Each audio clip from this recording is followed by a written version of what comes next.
শুভ সকাল আমার প্রিয় বন্ধুরা। কোচবিহার জেলার থেকে আমি কৃষ্ণা আমার ব্লগ চ্যানেলে তোমাদেরকে অনেক অনেক স্বাগত আর আমার অনেক অনেক ভালোবাসা। তোমরা যে যেখান থেকে আমার ভিডিও দেখছো আশা করছি প্রত্যেককেই ভালো আছো, সুস্থ আছো। আমরাও ভালো আছি। তো সকালবেলায় আমি বালিশের কভারগুলো খুলে নিচ্ছি। বালিশের কভারগুলো একটু নোংরা হয়ে গেছে, সেই কারণে ধুয়ে দেব বলে খুলে নিচ্ছি। আর এদিকে না বিছানাটাও তুলেই নেব। সবাই উঠে পড়েছে দেখছো আজকে সকাল সকাল, তো সেই জন্য সকাল সকাল কাজগুলো আজকে সেরে ফেলবো। আর এদিকে হচ্ছে ব্ল্যাঙ্কেটটা যে আমি ধুয়ে দিয়েছিলাম না সেদিনকে বন্ধুরা, তো ব্ল্যাঙ্কেটটা কি বলবো আর, ওই যে বললাম যে তোমাদেরকে আগের দিন যেদিন ধুবো ব্ল্যাঙ্কেটের ভেতরে না বিড়াল শুয়েছিল। তো লোমগুলো ছিল আর কি ব্ল্যাঙ্কেটে, তো আমি তো ঝেড়ে ফেলেই দিয়েছিলাম লোমগুলো চলে গেছে। তবে ব্ল্যাঙ্কেটে মানে ওই বিড়ালের যে একটা গন্ধ থাকে শরীরে সেটা যায়নি, সত্যি গায়ে দেওয়া যায় না। এই যে একদিন আর কি গায়ে দেওয়ার জন্য বের করে আবার আমি ভাঁজ করে রেখে দিই, এটা আর এখন গায়ে দিই না, এটা আবার ধুতে হবে ভালো করে, তারপর হচ্ছে গায়ে দিতে হবে। তাছাড়া গন্ধ, এত গন্ধ কি বলবো আর, মানে কি বলবো, গন্ধ গেলই না, এত ভালো করে ধুলাম তাও গন্ধ গেল না। তো প্রীতমের বাবা বলছে একটু বেশি করে সার্ফ দিয়ে আরেকদিন ধুতে হবে, তাহলে যদি গন্ধটা যায়। তো আমিও ভাবলাম সেটাই করতে হবে, তো সেই জন্য রেখে দেব, আর এটা এখন আর কি গায়ে দেওয়ার জন্য ইউজ করব না। এইদিকে আমার বিছানা ঠিক হতে না হতেই দেখো প্রীতম চলে এসছে বিছানায় বই পড়ার জন্য। প্রাইভেটের পড়া আছে, প্রাইভেটের পড়া দিয়েছে, তো সেগুলো তো কমপ্লিট করতে হবে, সেই কারণে চলে আসলো সকাল সকাল বিছানায়। আর আমি এদিকে বিছানাটা তুলে নিচ্ছি। চলো কাজগুলো করতে করতেই তোমাদের সুন্দর সুন্দর কমেন্টের উত্তরগুলো দিয়ে ফেলি। একজন কমেন্ট করেছো তোমরা রিফাইন্ড অয়েল কেন খাও? তো আমরা না, ওই যে প্রীতমের বাবা বলে গিয়ে গ্যাসের সমস্যা হয় সর্ষের তেল খেলে নাকি, সেই জন্য কিন্তু এই তেলটা আমরা খাই।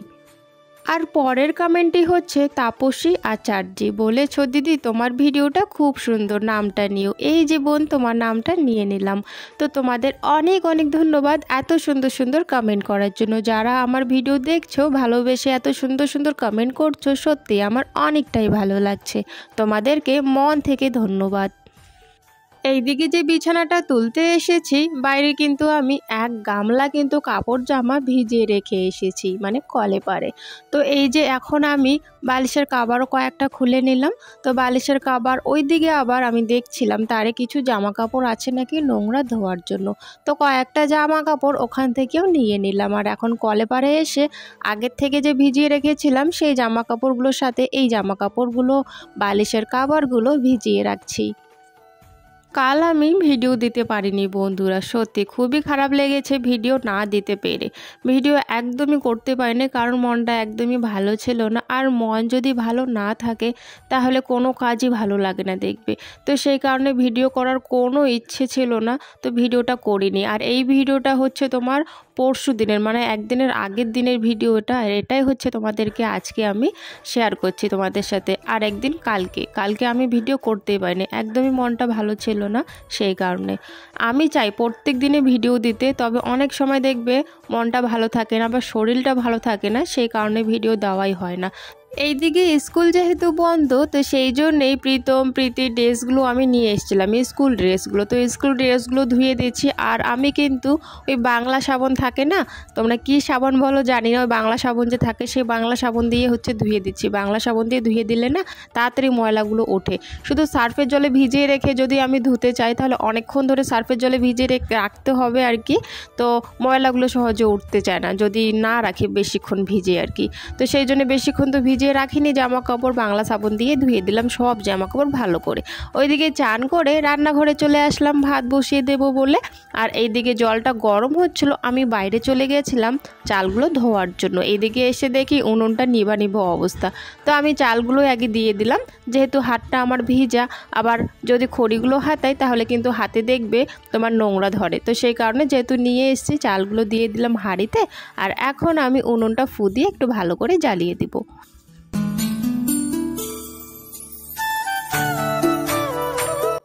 আজকে দেখো উনুন পাড়টা লেপি নেই বলে দেখো কালো কালো লাগছে, তবে কালকে লেপে ফেলবো। কালো কালো লাগলে একদমই ভালো লাগে না দেখতে, তাই না? চলো কি কি রান্না করব সেটা তোমাদের সাথে শেয়ার করি। আলুটা ভাজা একটু করে নিচ্ছি।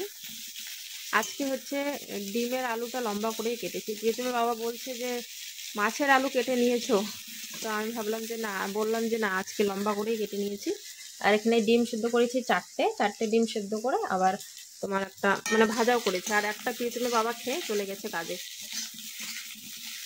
প্রীতমের বাবারটা মামলেট করে খেয়ে কাজে চলে গেছে, আর আমি আমাদেরগুলো রান্না করছি এখন।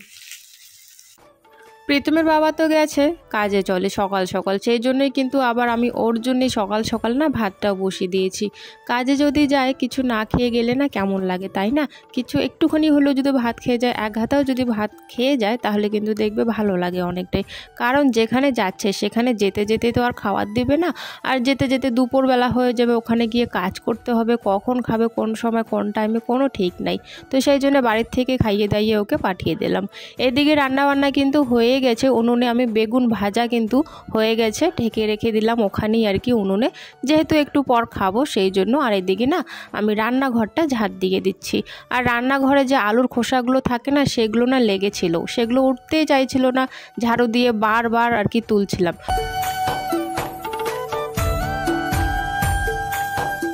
রান্নাঘরের ঝাড়ুটা বড় হয়ে গেছে আর এক তো ভেঙে গেছে, খুব অসুবিধা হচ্ছে ঝাড় দেওয়ার সময় আর কি। তবুও আমি আর কি ঝাড়টা দিয়ে দিলাম, ঝাড়ুটা পাল্টাতেই হবে। এখন না আমি ওই যে গাছের সুপারির ওই পাতাগুলো পাচ্ছি না, ভালো পাচ্ছি তবে সেরকম না। ঝাড়ু বানানোর জন্য তো লম্বা লম্বা পাতা দরকার, খুব ভালো আর কি পাতা দরকার। তো সে ভালো পাতাগুলো পাচ্ছি না, কোনো রকমের আর কি পাতা আর কি পড়ে থাকে। তো সেগুলো দিয়ে ঝাড়ু বানালে বেশি দিন লাস্টিং দেবে না, সেই জন্য বানানোই হচ্ছে না। দেখি যদি একদিন পাই ভালো পাতা সুপারির, তাহলে রান্নাঘরের জন্য একটা ছোটো মোটো খুব সুন্দর করে একটা ঝাড়ু বানিয়ে নেব। আর এই ঝাড়ুটা ফেলে দেব, কারণ এই ঝাড়ুটা ভেঙে গেছে আর লম্বা, খুব ঝাড় দেওয়া রান্নাঘরে খুবই অসুবিধা হয়। এদিকে আমি নোংরাগুলো তুলে বাইরে ফেলে দিয়ে আসলাম। বাইরে ওইদিকে একটা খ্যাদ আছে, ওখানে জমা করি, যখন অনেকগুলো হয়ে যায় তখন আগুন দিয়ে জ্বালিয়ে দেওয়া হয়। কারণ সেরকম তো আমাদের জায়গায় নেই, সেরকম জায়গায় নেই যে নোংরা ফেলবো এক সাইডে আর কি, বা আমাদের পেছন সাইডে আর কি জঙ্গল আছে সেখানে ঢিল মেরে আর কি ফেলে দেবো, সেরকম না কোনো জায়গা নেই আমাদের। সেই জন্য ওই রকম করে আর কি মানুষের ক্ষেতের আর কি এক সাইডে আর কি জমা করে রাখতে হয় নোংরাগুলো। যখন বেশি পরিমাণে হয়ে যায় তখন তো যার ক্ষেত সে তো আমাদেরকে কিছু হলো বলবে, তার ভয়ে আমরা আগের থেকে কিন্তু জ্বালিয়ে দিই নোংরাগুলো, তাহলে জায়গাটাও পরিষ্কার হয়ে যায়। তো ওইভাবেই কিন্তু আমরা আর কি চালাই।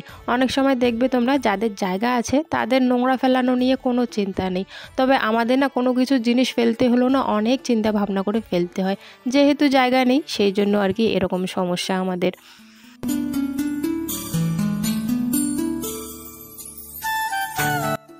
রান্নাবান্না করার পর কিছু দেখো বাসন বেরিয়ে গেছে, তো সেই বাসনগুলো আমি ধুয়ে নিলাম। এখন হচ্ছে পাশের বাড়ির থেকে 2 ড্রামে নিয়ে যাচ্ছি, আমাদের যে বড় বড় 2টো ড্রাম আছে সেই 2টো নিয়ে যাচ্ছে ওদের বাড়ি, পাশের বাড়িতে জল আনার জন্য। ওই যে তোমাদের সাথে আমি একদিন শেয়ার করেছিলাম যে জল কত আর মানুষের বাড়ির থেকে আনবো, আমাদেরকে এখন কিনেই আনতে হবে। তবে আমরা কিনে দেখলাম কেনেও না অত আর কি বলবো, আর কিনবো যে সে ঠিক আছে কেনা যায় 10 টাকা করে জলের ড্রাম, তবে ওই যে যাওয়া আসা নিয়ে যাবে কে, আবার আনবে কে, কারণ প্রীতমের বাবা তো এখন সব সময় বাড়িতে থাকবে না গো, এখন তো বেশিরভাগই কাজেই থাকবে, খুব কম সময় কিন্তু বাড়িতে থাকবে 2-1 দিনের জন্য। তো জলটা যে শেষ হয়ে যায় আনবে কে, এত দূর থেকে বাজার থেকে আনতে হয়। তো আমার তো যাওয়া সম্ভব না, কারণ হচ্ছে ড্রামটা তো ওখান থেকে আবার গাড়িতে তুলতে হবে, টোটোতে করে যদিও আসি তো আবার টোটোর থেকেও নামাতে হবে। তো এত মানে কি বলবো, এত ঝামেলা কে করে, আবার 2 বাচ্চা আছে, স্কুল নিয়ে যেতে হয়, আনতে হয়, সংসারের কাজ তো আছেই। তো সেই ভাবনা চিন্তা করে ভাবলাম চলো কয়েকদিনে তো কিনে খেলাম জল, এখন আর কিনে খাওয়া যাবে না, পাশের বাড়ির থেকে জলটা এনে খেতে হবে।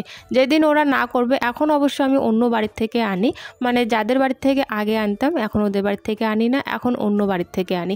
তো যেদিন ওরা না করবে সেদিন আর কি যাওয়া যাবে না, তবে আপাতত এখান থেকে আর কি চলুক, পরে দেখা যাবে। আর আমাদের এদিকে আগে না একটা গাড়ি আসতো, দিয়ে যেত ড্রাম, তবে ওই গাড়িগুলো এখন আসেই না, আর নিয়ে আসা ওখান থেকে খুবই সমস্যা, সেই জন্য পাশের বাড়ির থেকে জল এনে কিন্তু খাওয়া হচ্ছে। আর একজন কমেন্ট করেছিলেন না যে আমাদের কলের জলটা খুব ভালো, না গো আমাদের কলের জলটা একদম জঘন্য, কি বলবো, আর মুখে দিতে পারবা না, শুধু জামা কাপড় ধোয়া, বাসন ধোয়া, চান করা এসবই হয়, তাছাড়া অন্য কাজ মানে খাওয়ার কাজে এটা তোমরা ইউজ করতেই পারবা না। এই জলটা এত বাজে, খুব আয়রন, খুব লাল হয়ে যায়, জামা কাপড়ও বেশি দিন ধুলে লাল হয়ে যায়, এতটাই বাজে আমাদের জল। সেই জন্য আর কি অন্যের বাড়ি থেকে জল এনে কিন্তু খেতে হয়। এইদিকে দেখো ছেলেকে বললাম একটু ক্যামেরাটা ধরে দিতে, তো সেই জন্যে ছেলে আবার দূর থেকে একটু জুম করছে, আবার একটুখানি জুম আউট করছে, ওইভাবে তোমাদের সাথে আর কি শেয়ার করছে ভিডিওটা, ও দেখাচ্ছে আর কি। এদিকে জামা কাপড়গুলো সকালবেলা ধুয়ে দিয়েছিলাম, খুব সুন্দর রোদ উঠেছে, জামা কাপড়গুলো শুকিয়ে গেছে। তো আমি জামা কাপড়গুলো নেওয়ার জন্য বাইরে চলে আসলাম। বাইরে থেকে জামা কাপড়গুলো নিয়ে যাব, আবার কিছু জামা কাপড় ছিল বালতিতে নিয়ে আসলাম, এসে আবার মেলে দিলাম বাইরের তারে, আর যেগুলো শুকিয়ে গেছে সেগুলো নিয়ে আসলাম বাড়িতে।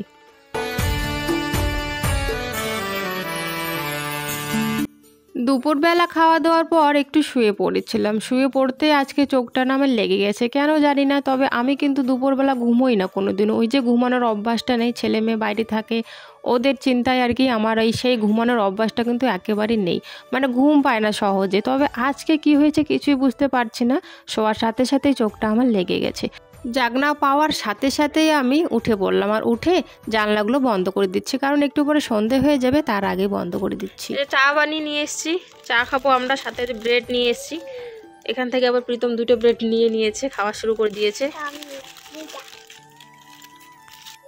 তো বন্ধুরা, চা তো খাওয়া দাওয়া হয়ে গেছে, এখন একটু নিয়ে বসলাম বই, এই যে বই পড়াবো। আর প্রীতি বই নিয়ে বস, অনেকক্ষণ ধরে বলছি ওকে, ও দেখো এখনো খেলা করছি। তো এখন ওই 6:30 বাজে, আর এখন তো ছোটো দিন 5টার দিকে সন্ধ্যা হয়ে যায়। ও সন্ধ্যা লাগতে লাগতেই আমরা কিছু খাওয়া দাওয়া করে আর কি একটু টিফিন খেয়ে দিয়ে কিন্তু বই পড়তে আর কি বসাতে নিয়ে বসে পড়ি আমি আর কি, বই পড়াতে আর কি। কারণ বেশি দেরি হয়ে গেলে আবার পড়তে চায় না, তো সেই জন্যে সন্ধ্যাটা লাগার সাথে সাথেই মানে বসে পড়ি। সে আর কি যদি বড় দিন হয় তাও, ছোট দিন হয় তাও। যাই হোক, পড়াশোনা শুরু করে দেই। আর এর পরীক্ষাও শুরু হয়ে গেছে, 21 তারিখ থেকে প্রীতমের পরীক্ষা, ফাইনাল পরীক্ষা। চলো, দেখতে দেখতে বছরটা করে চলে যায়, দেখো তো। দেখতে দেখতে এই যে 5-এ উঠে গিয়েছিল প্রীতম, আবার দেখতে দেখতেই দেখো 6-এ উঠে যাবে এইবারে, ফাইনাল পরীক্ষাটা দিলেই আর কি 6-এ উঠে যাবে। দেখতে দেখতে বছরগুলো কেন জানি চলে যাচ্ছে, তাই না? অনেক সময় এমনটাই মনে হয়, ইস মানে খুব তাড়াতাড়ি চলে যাচ্ছে দিনগুলো, দিনগুলো খুব তাড়াতাড়ি চলে যাচ্ছে, কোনো কিছুই এখনও করতে পারলাম না আমরা, কি যে হবে এরকম চিন্তা ধারণা আসে, জানো। কি আর করা যাবে, দিন আর সময় কারোর জন্যই অপেক্ষা করে থাকে না, তাই না? সেই জন্য দিন তো যাবেই, সময়ও যাবে। তবে সময়ের সাথে সাথে দিন যাচ্ছে, মানে বছরের পর বছর যাচ্ছে, সময়ও চলে যাচ্ছে। তবে কিছু আর এখনও করতে পারলাম না। তবে ইচ্ছে আছে, কিছু করতে পারি না পারি, ছেলে মেয়েটাকে একটু ভালো করে পড়াশোনাটা করাবো আর কি। তো এই ইচ্ছাটা আর কি আছে, দেখি কি হয়, ভগবানে আর কি কত দূর অবধি নিয়ে যায়। তো সেই চিন্তা ভাবনায় আর কি আছে, ছেলে মেয়েকে নিয়ে আর কি। আর কোনো চিন্তা ভাবনা নেই আমার, শুধু ছেলে মেয়েকে যাতে একটু ভালো করে পড়াতে পারি, ওরা যাতে একটু মানুষের মতো মানুষ হতে পারে, বাস। আর কিছু চিন্তা ধারণা এখন আপাতত নেই। আগে একটা সময় ছিল অনেক চিন্তা ধারণা যে কিছু একটা করতে হবে, তো সেই চিন্তা ধারণাটাও এখন সময়ের সাথে সাথে আস্তে আস্তে না মুছে যাচ্ছে, সত্যি। এখন আর অন্যরকম ভাবনা চিন্তা আসে না, যদি শুধু আর ছেলে মেয়েকে নিয়ে আর কি ভাবনা চিন্তা, যে ওদেরকে একটু পড়াশোনা করাতে হবে, ওরা যাতে একটু ভালো করে মানুষ হয়, বাস। আর কিচ্ছু না। দিনগুলো চলেই যাচ্ছে, 5 থেকে 6-এ উঠে গেল, আবার দেখতে দেখতে একটা বছর চলে যাবে, 7-এ উঠে যাবে। ছেলে মেয়েও কিন্তু দেখো আস্তে আস্তে বড়ই হয়ে যাচ্ছে, তাই না? তো যাই হোক, এইদিকে আবার আমি দেখো সন্ধ্যা হয়ে গেছে, সন্ধ্যা বই পড়িয়ে নিয়েছি 2 বাচ্চাকে। আর এখন ওই যে বালিশের কাভারগুলো বের করেছিলাম, এখন তো ঘুমোতে হবে, তাই জন্য বালিশের কাভারগুলো আমি আবারও লাগিয়ে নিচ্ছি। আর ধোয়ার পর জিনিসগুলো একটা অন্যরকমই কিন্তু লাগে, খুব সুন্দর আর কি, ফ্রেশ ফ্রেশ লাগে, খুব ভালো লাগে দেখতে। তো বালিশের কাভারগুলো ভালো করে আর কি বাঁধিয়ে দিচ্ছি। আর এগুলো কিন্তু আমার নাইটির কাভার, আমি ওই যে পাশের বাড়ির থেকে বানিয়ে নিয়েছিলাম, ওদের তো মেশিন আছে। তো আমার ওই যে একটা নাইটি ছিল, ভালোই ছিল নাইটিটা, তো বালিশের কাভার ছিল না, জানো। তো সেই জন্য ভাবলাম এই নাইটিটাই দিয়ে বালিশের কাভার বানাবো। বই পড়া, হ্যাঁ বই পড়া হচ্ছে, বই পড়া হচ্ছে, রাইখে আয়। 8:30 কি 9টা বাজে। মশি টাঙানো শেষ, আমাদের খাওয়া দাওয়া শেষ, এখন হচ্ছে ঘুমিয়ে পড়বো। কি রে দিয়ে